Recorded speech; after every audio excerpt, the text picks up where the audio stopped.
একটি bulb 12 volt ব্যাটারির সাথে সংযুক্ত হলে 3 অ্যাম্পিয়ার কারেন্ট নেয়। বাল্বটির ক্ষমতা কত, পাওয়ার কত? তো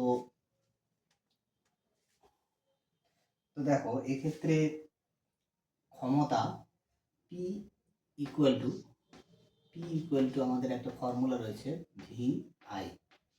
তো এই ফর্মুলার সাহায্যে এটা করা যাবে খুব সহজে। তো ভোল্ট দেওয়া আছে 12, অ্যাম্পিয়ার কত অ্যাম্পিয়ার কারেন্ট পরিবাহিত হয় 3 অ্যাম্পিয়ার। তাহলে এটা হচ্ছে 36 ওয়াট, ইউনিটটা ওয়াট হবে কিন্তু।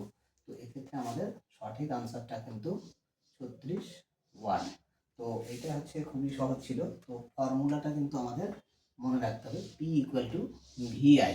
তো এটার আরও কয়েকটা ফর্ম রয়েছে, আমি এটাই আজকে বললাম।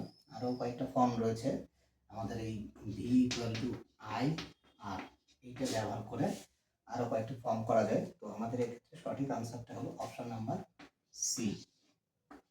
তো সি কারেক্ট আনসার। আশা করি বুঝতে পারলে। তো চলো পরে কোশ্চেন।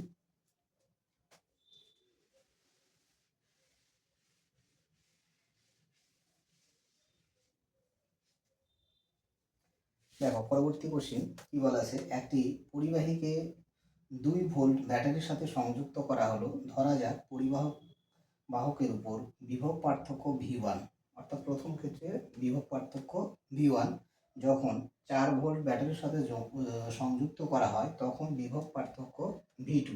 তাহলে V1 বাই V2 মান বের করতে বলছে। তো এটা আর কিছুই না।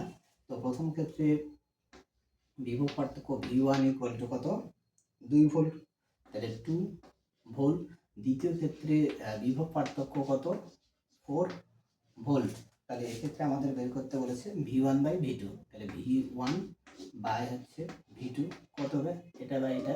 তাহলে এক্ষেত্রে হচ্ছে 2 ভোল্ট বাই 4 ভোল্ট। তো দ্যাট ইজ হাফ। তো এক্ষেত্রে আমাদের সঠিক আনসার অপশন নাম্বার ডি। তো এটা কিছুই ছিল না, এটা খুবই সহজ ছিল। তো তাও অনেকে হচ্ছে ঘাবড়ে যেতে পারে, তো দিয়েছে ঘাবড়ানোর জন্যই। তো চলো পরের কোশ্চেন।